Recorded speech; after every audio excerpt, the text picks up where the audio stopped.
Hello fellow Bluenoses, welcome back to Bluenose on the Bench. My name is Josh, I'm your host for this podcast, and today we're going to be discussing what's going on at Birmingham City for this week.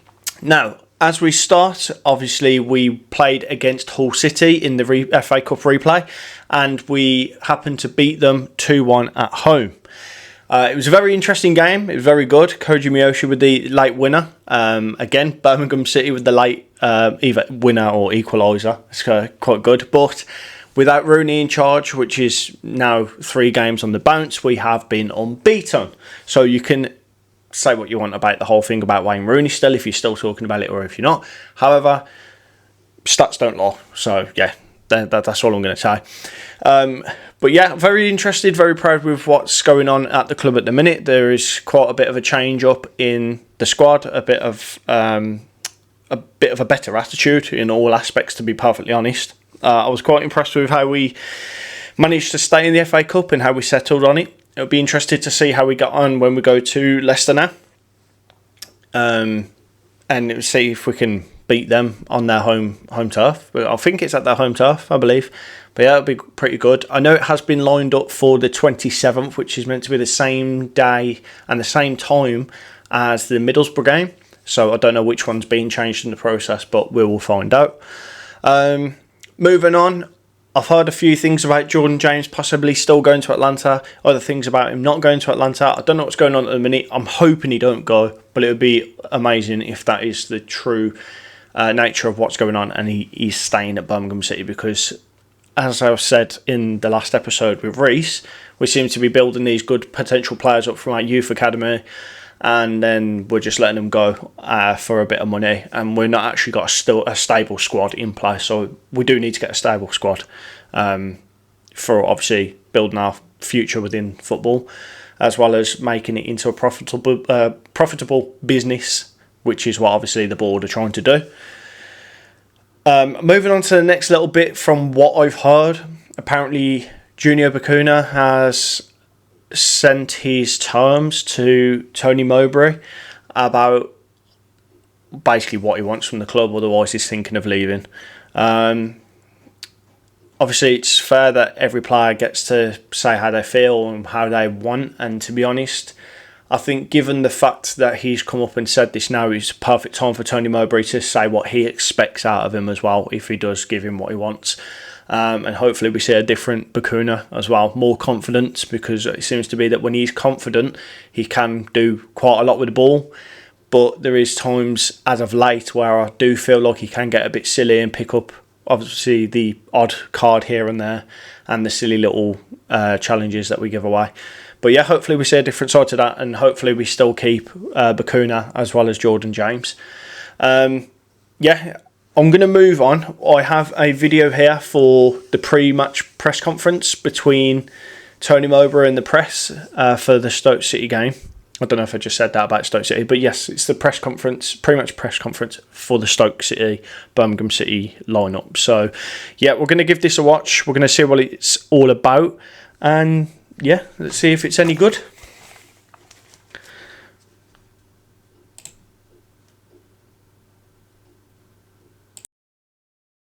Afternoon, Gaffer. Hi. It felt like a really big win on Tuesday night in the Cup.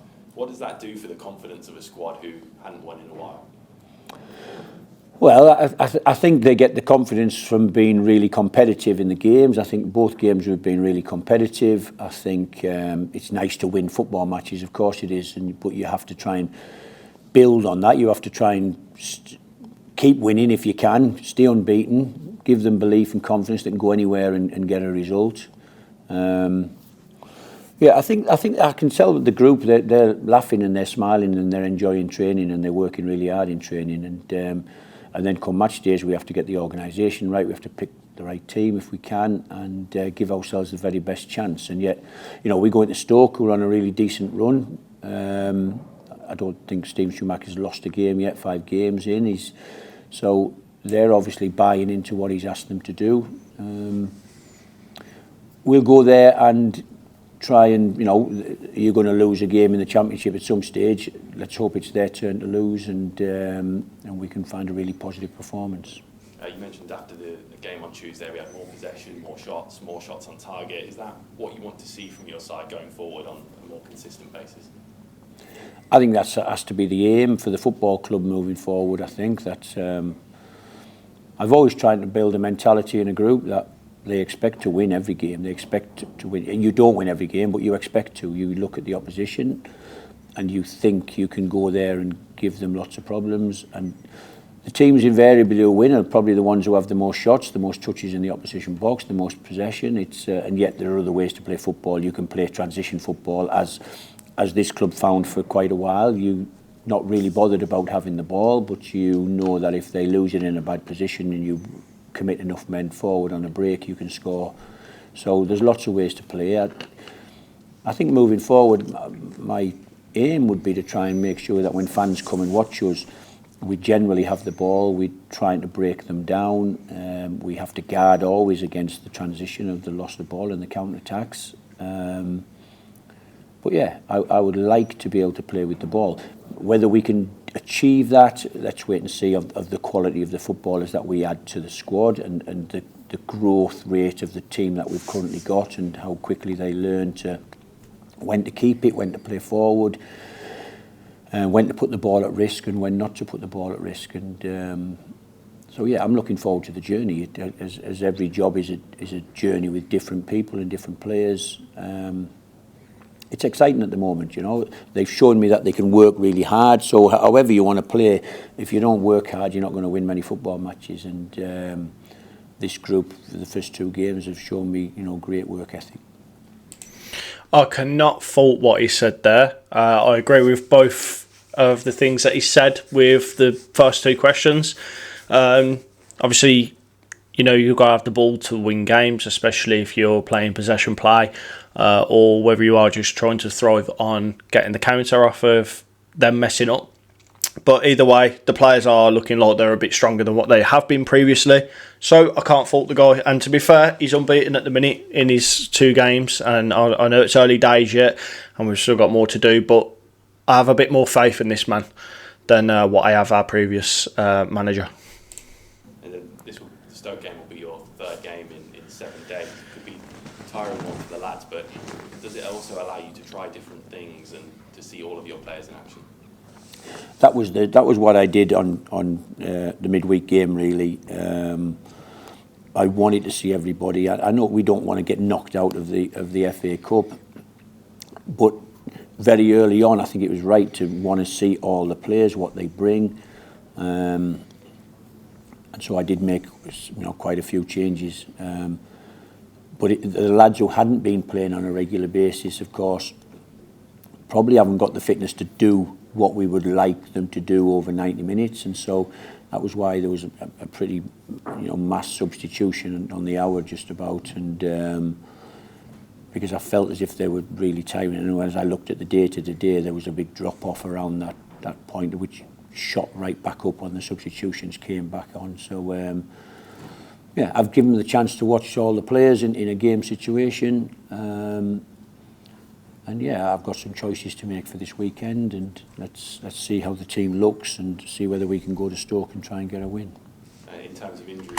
To be fair, I agree with that as well. It's one thing that obviously Rooney was trying to say and pick up with the fitness of the players. You know, they do seem to struggle with the capacity of how much endurance they need for the 90 minutes.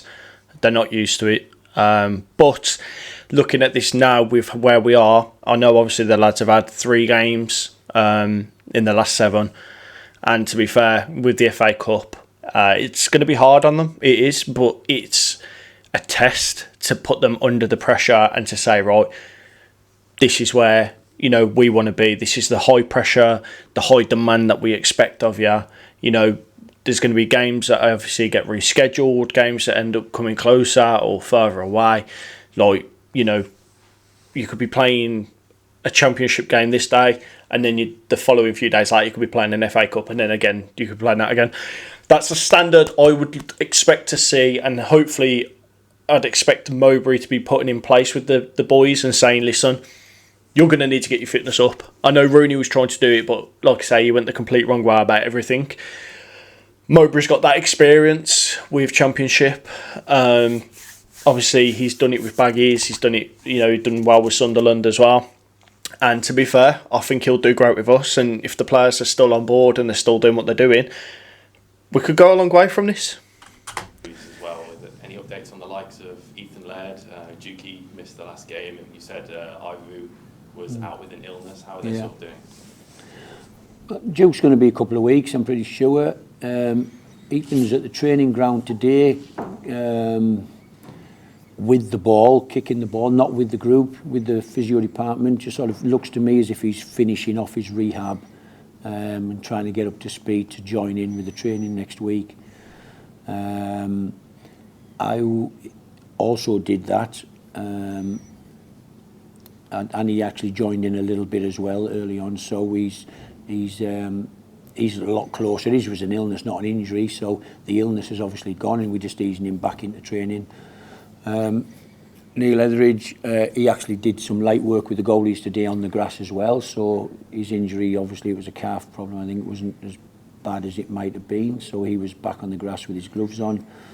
I think Ethan Laird's one that, in my mind, I'm looking forward to seeing on the grass with the group, because he is very loud regarding personality, and you generally hear him before you see him.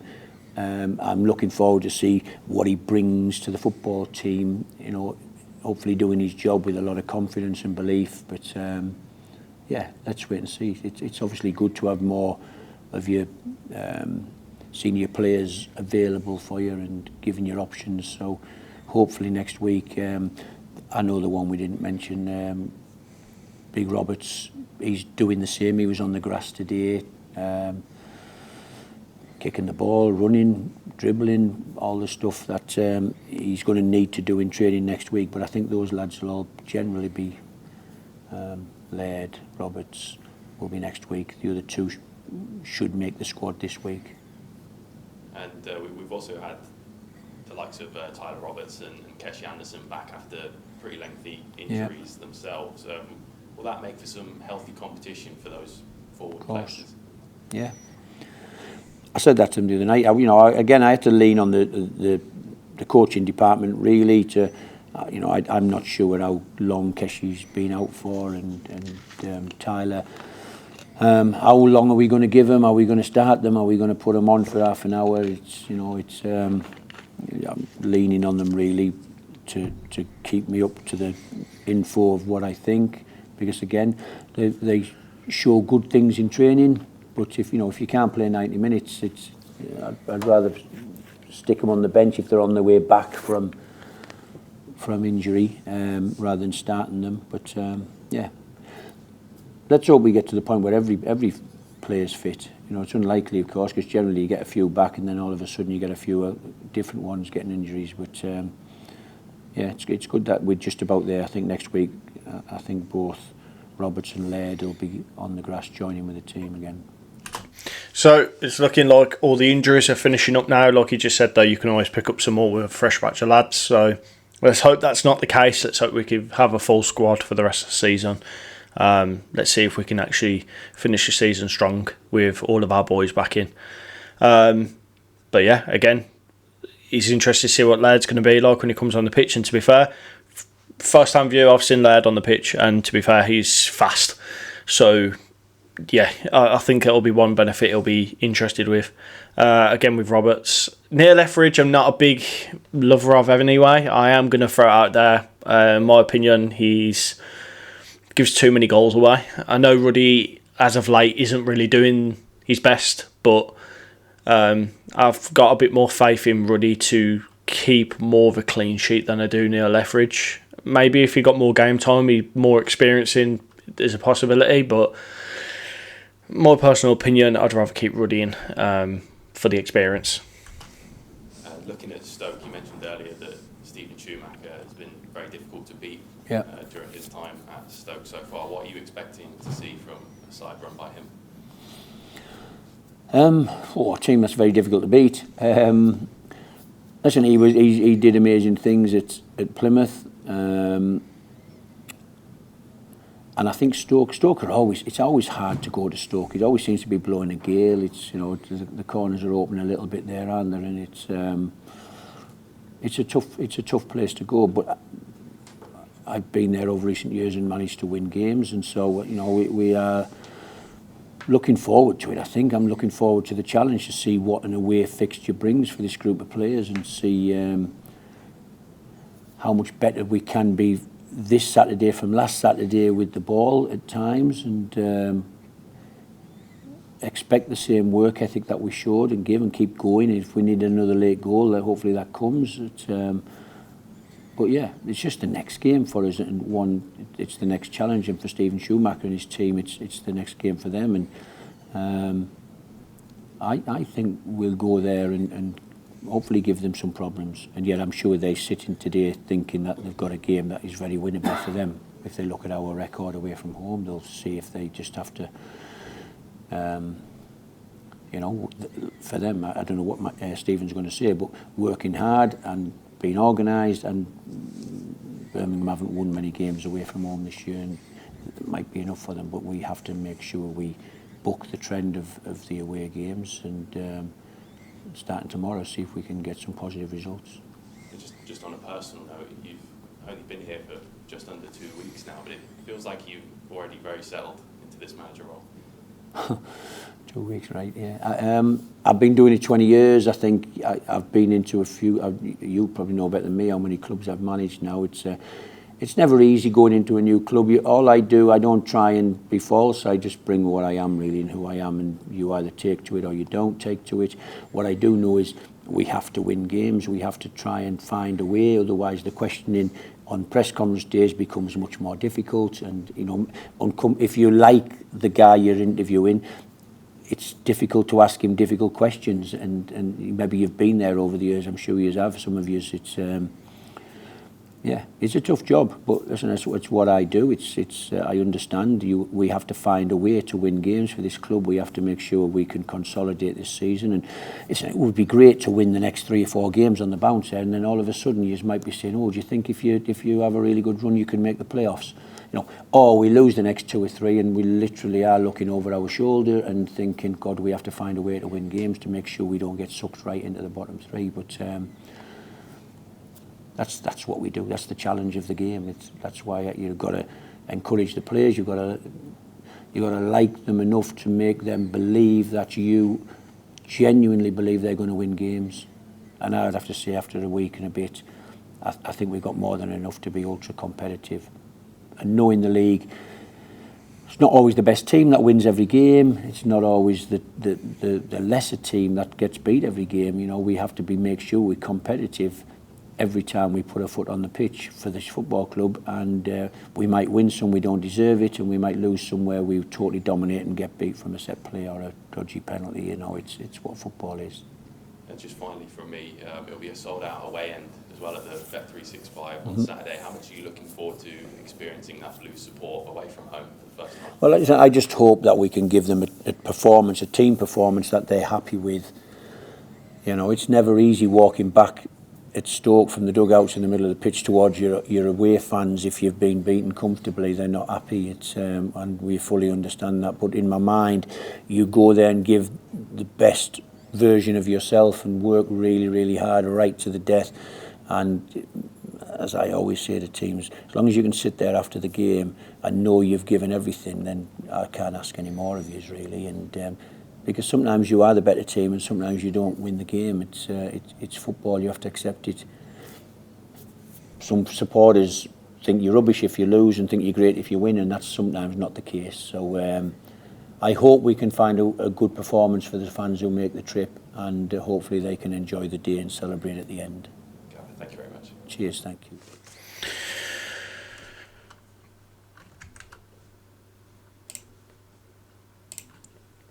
Right, so that was the pre-match press conference for Stoke City versus Birmingham City.